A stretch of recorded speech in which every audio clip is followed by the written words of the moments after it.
Hey everyone, and welcome. Today, we're prying open the researcher's toolbox. So whether you're a student knee-deep in a project or just kind of curious, I want you to think of every research method we cover as its own essential tool.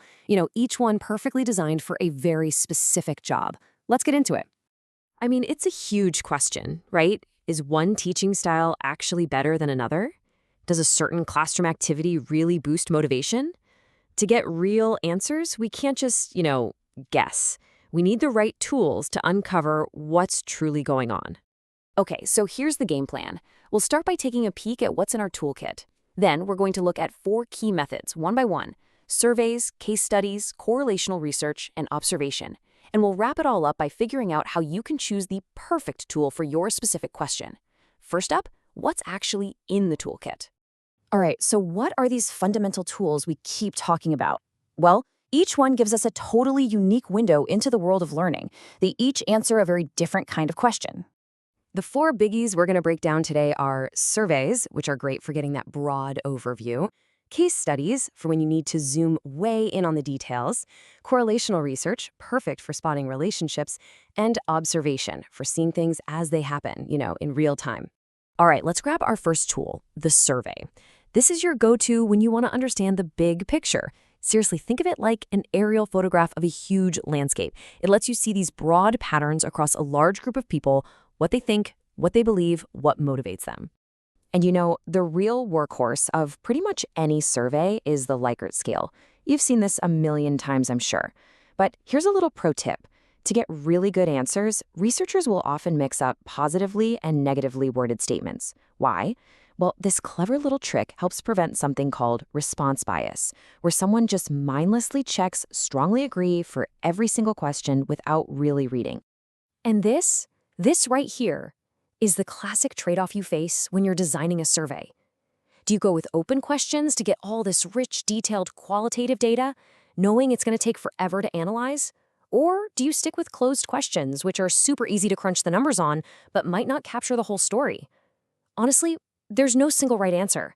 It all depends on what you're trying to find out. So, if surveys are the aerial photo, our next tool, the case study, is the microscope. It's designed for a super deep, detailed dive into what's called a bounded system. Now, that could be one student, one single classroom, or even one school. Here, it is all about depth over breadth.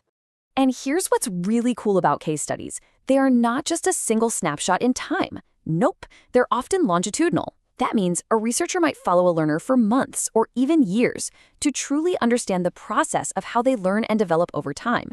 Okay, so how do researchers make sure their findings are legit and not just a one-off thing? They use this really powerful technique called triangulation.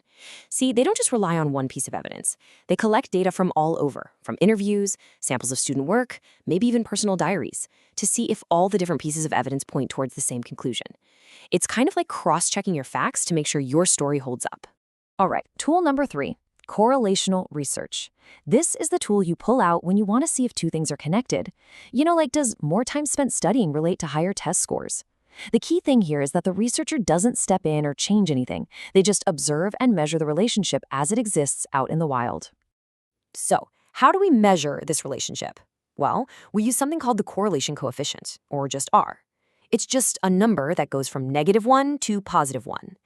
A score that's close to +1, say a plus 0.80, suggests a strong positive relationship.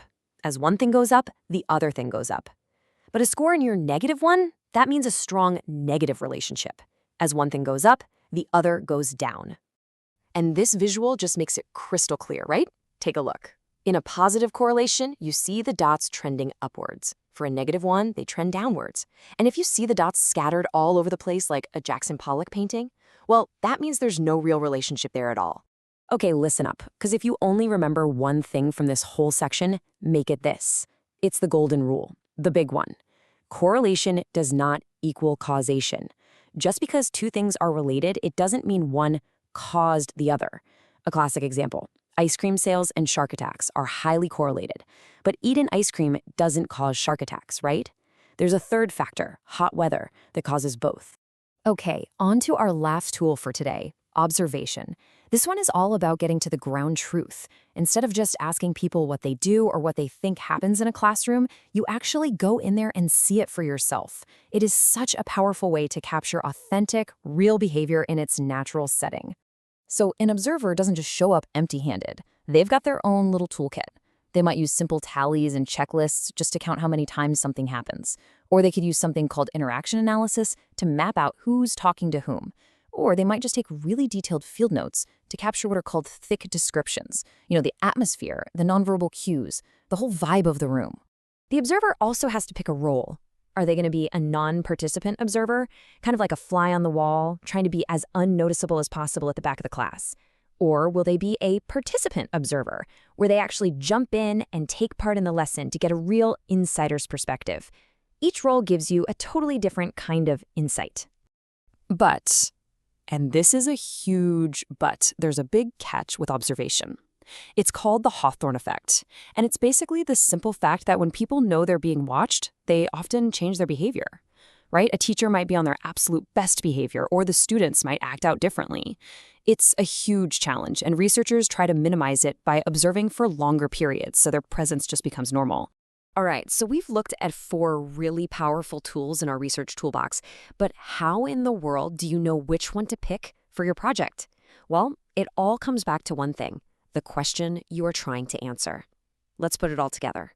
Think of this table as your ultimate cheat sheet.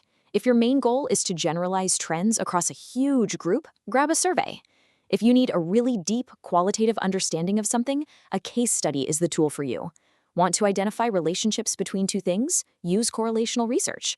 And if you just need to describe what's happening in the real world, observation is definitely the way to go. So in the end, it really all boils down to this, doesn't it? The choice of your tool depends completely on the question you're asking.